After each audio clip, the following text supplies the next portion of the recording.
Why effective research is the key. The importance of knowing your perfect prospect.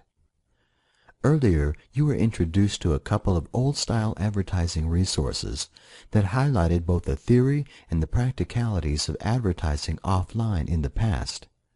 What we are now going to do is move this on a stage by looking at resources that are more focused on online advertising before demonstrating how you use your research results to create highly effective sales copy. To do this, I'm going to imagine that as your first assignment or commission, you've been asked to write a sales page for a digital information product focused on the presently booming acai berry weight loss market. This happens to be a product that someone else has created in this hypothetical case, but the principles of research and writing would be exactly the same as if it was your own product. Having an example to use when demonstrating how to research your market properly is extremely important, because when you create sales copy, you always do so with a very specific project and objective at the forefront of your mind. When you write sales copy, your sales page must be designed to appeal or talk to the kind of people who are most likely to buy the product for which you are writing the copy. To take this one stage further still, many professional copywriters recommend that you should research your market until you have a very clear idea of exactly who the person is that is most likely to buy the product. Once you have done so, you then produce your own identikit picture of the ideal individual customer for that product. By having a clear picture of your ideal prospect, it becomes much easier to write effective copy with this single individual firmly fixed in your mind's eye, rather than trying to write in a way that appeals to the faceless, amorphous mass that is the market. Isolating one individual perfect prospect usually works incredibly well, because, as when you are speaking to another person face to face, it is always easier to make what you're saying a perfect match for the needs of the individual than it is to say something that is 100% matched to the requirements of a large group of individuals. This is something that I always do, and when I have my perfect prospect in mind, I raise it another notch by searching for and printing out an image of someone who looks very close to being the person I have pictured in my mind.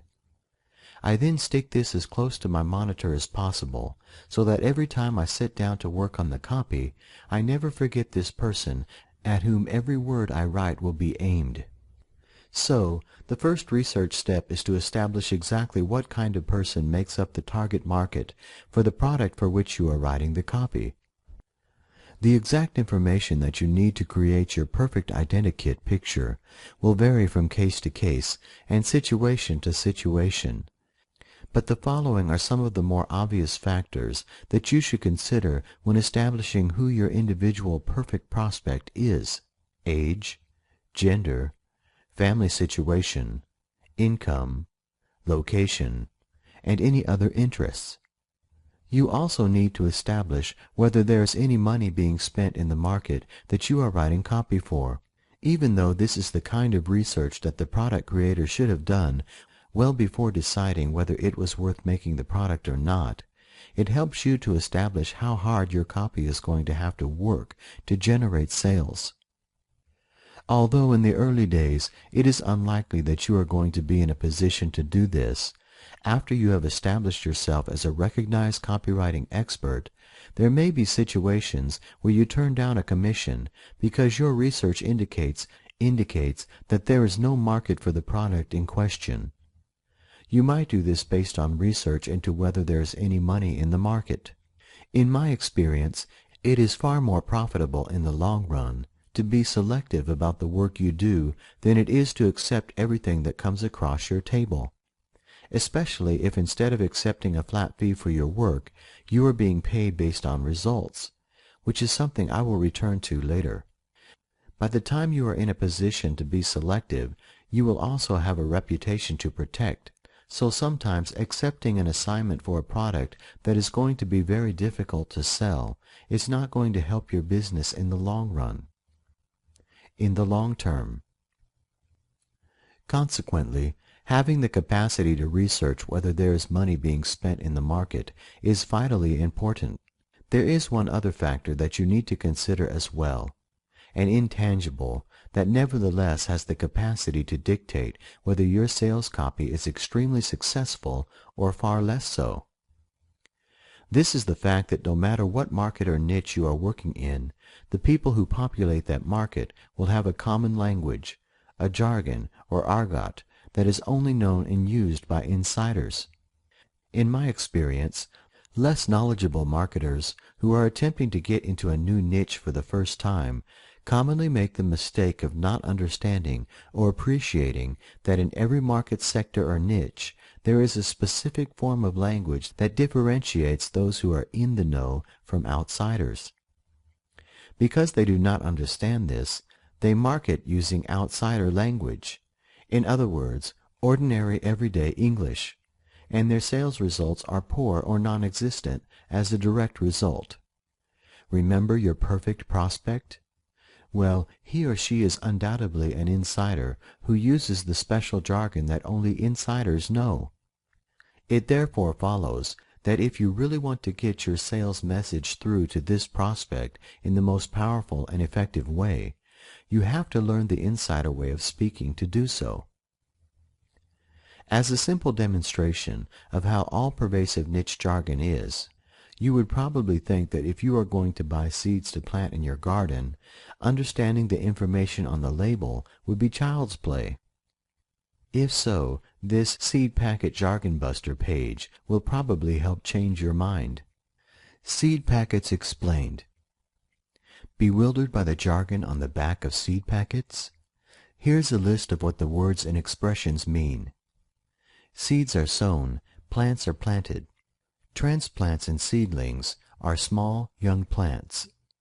Germinate equals when the seed starts to grow and develop a root and a stem. Under glass, a cover of some kind to protect the seeds or plants from inclement weather.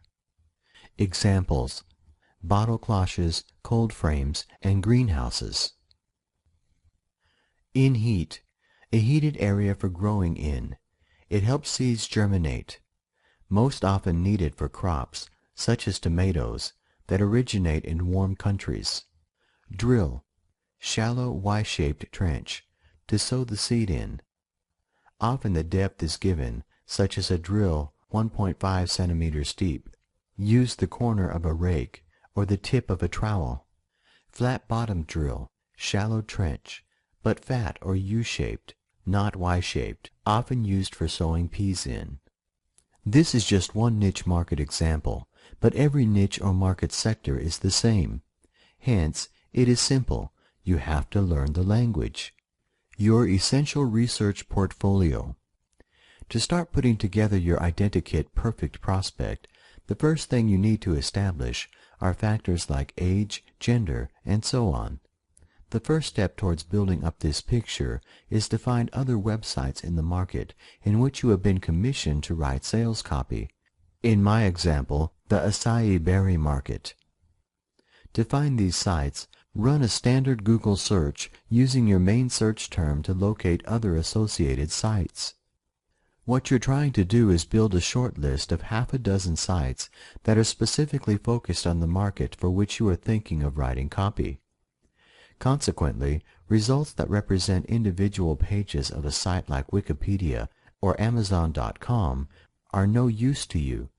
It is only the subject-specific sites as highlighted in the previous screenshot that you can meaningfully research.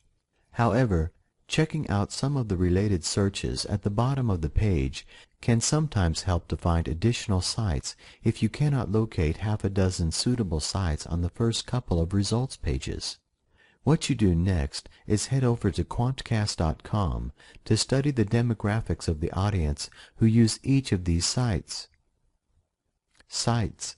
Investigating at least a handful, as the demographics for each individual site will be slightly different. Thus, by investigating more than one site, you build up a more accurate composite picture of the market for this type of product than you will if you research just one site alone. Quantcast is a site where there is a huge amount of information available about the audience for millions of websites. Although not every site on the net has been quantified, you will sometimes find that the information is an estimate rather than an accurate quantified result. Nevertheless, even these estimates have value as they help to compile your composite market picture. To continue with the previous example, we'll start with the acaiberrysite.com. According to Quantcast, the site currently sees approximately 27,000 visitors a month, down from a peak of nearly 47,000 in early March 2009. This declining traffic would suggest that this particular type of product may be getting less popular than it once was. Although this is not directly relevant to the job you are doing, it nevertheless helps you to build up a more accurate picture of the market in which you are being asked to work, so it does have value. Beneath the chart, there is a detailed breakdown of the demographics of U.S. site visitors for this particular Acai Berry site. For this, you can clearly begin to see the value of using Quantcast in your research. For example, while you might imagine that the majority of potential prospects for a product of this type would be female, the demographics of this site suggest that there are slightly more male users than females. You can see that nearly 70% of site visitors are aged between 18 and 49, and that almost the same percentage are childless. But there is still more information to be found on the page, as on the right-hand side, there is a list of other websites that people who visit this one are likely to go to, together with an affinity rating which indicates how much more likely they are to visit these sites than an average net user. You can see that there are a few more Acai Berry sites that you can add to your list. For example, sites that are in exactly the same market. However, there are sites in the list that have nothing to do with acai berries or dieting, with several money and debt-related sites shown as an example. This is incredibly powerful information because it enables you to learn a great deal more about your targeted prospect, firstly from this list itself, and secondly by visiting the sites in question to learn more. For instance, the fact that the people who use this particular weight loss site also visit debt-related resources suggests that they might have money problems, a suggestion that is at least partially confirmed by the earning figures shown in the demographic chart seen earlier.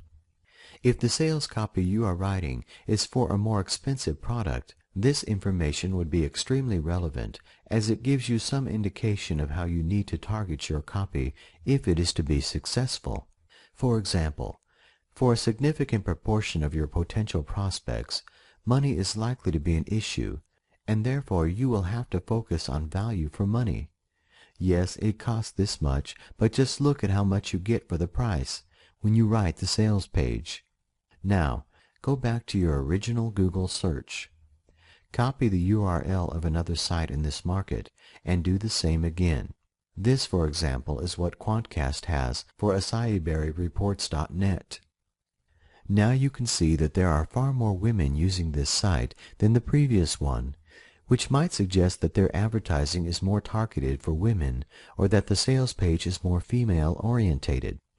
Whatever the reason, the main point is that this adds a bit more detail to the composite, perfect prospect picture that you are building up.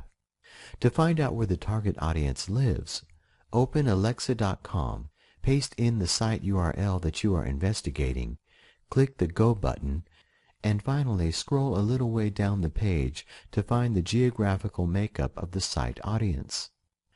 The audience for acaiberrysite.net is overwhelmingly U.S.-based, as would be expected, with the next largest single country prospect base being India.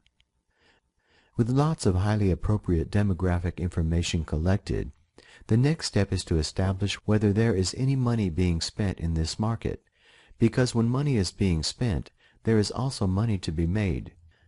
This is a very simple step, as all you need to do is go back to your original Google search results page.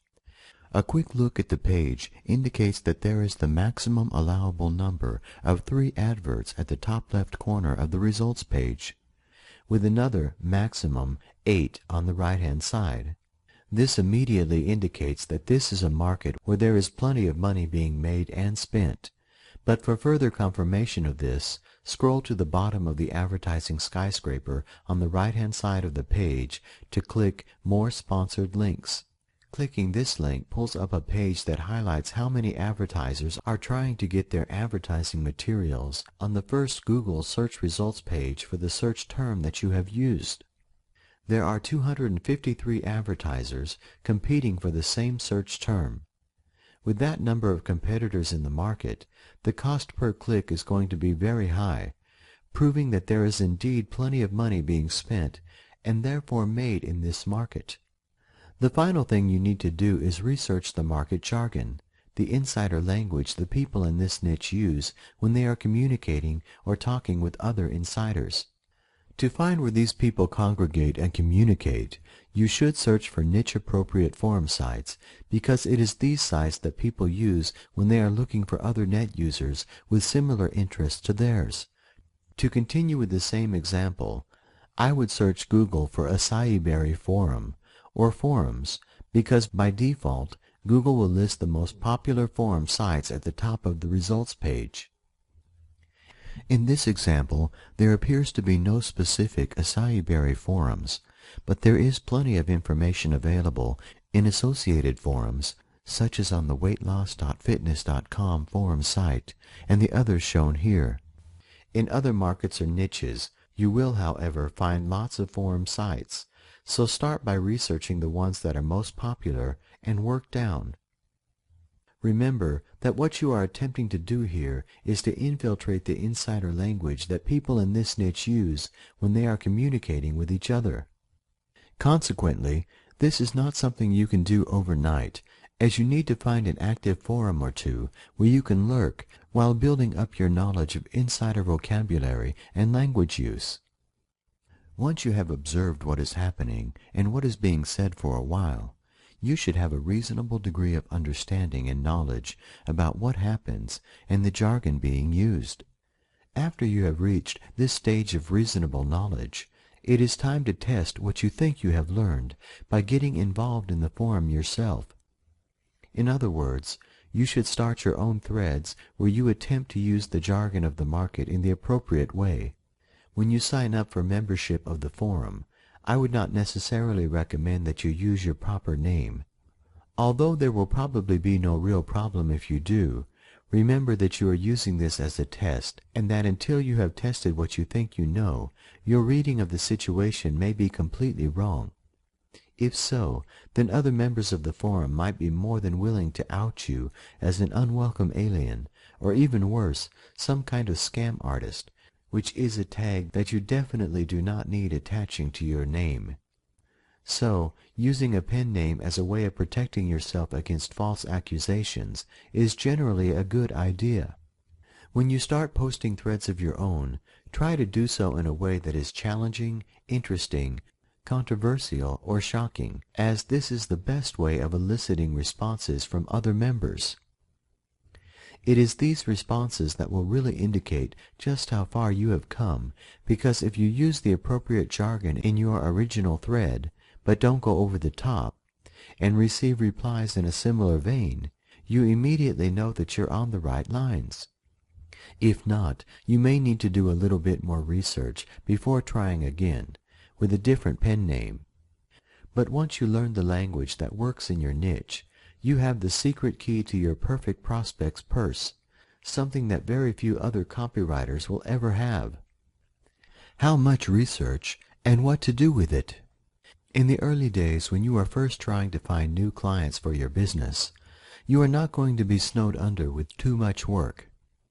Consequently, when you're just starting out, it will pay you to go over the top in your research efforts, doing far more work than is justified by the fee you are going to be paid, as adopting this approach will ultimately benefit your business. In the first instance, the more research data you compile, the more professional and effective the copy that you produce is going to be. A high-quality professional sales page into which you have put a great deal of research is far more likely to sell a large number of products than a sales page that has just been thrown together with a minimum amount of background work. The more sales your copy generates, the quicker you are going to establish your reputation as someone who can write copy that sells, which, of course, makes it far easier to attract new clients and additional work. Another benefit of putting in this extra research in the early days is that you are still perfecting your craft and your ability to research properly. As this research ability will be an asset in the future, this represents another benefit that will ultimately put more money in your pocket. What I would also recommend is that when you are perfecting your research tactics, you write everything down, adding appropriate screenshots and the like, so that you have a detailed how-to research guide of exactly the way you do things on your computer. As a supplement or alternative to this written guide, you could create screenshot videos to demonstrate exactly what you do when you are researching. You can do this for a couple of reasons. Firstly, as a natural part of your research activities, it is likely that every so often you will discover a new trick or workaround that helps save time or improves the quality of your research results.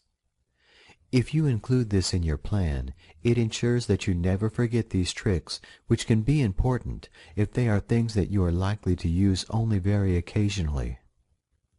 Secondly, and far more importantly, this how-to manual is something that you can give to someone else so that they can replicate exactly what you do to research your market. This is going to be invaluable once you start getting busy, because when that happens, you are no longer going to have the time available to personally undertake the depth of research you need to do. You are therefore going to have to find other people to do the research for you. Your guide enables them to do research in exactly the way you want it done from day one, meaning that you can be absolutely confident that the research results will be exactly what you need. As an example, if you do get to the stage where you are asked to create a new sales page for a different product every week, then you are probably going to need 4 assistants to do the research for you.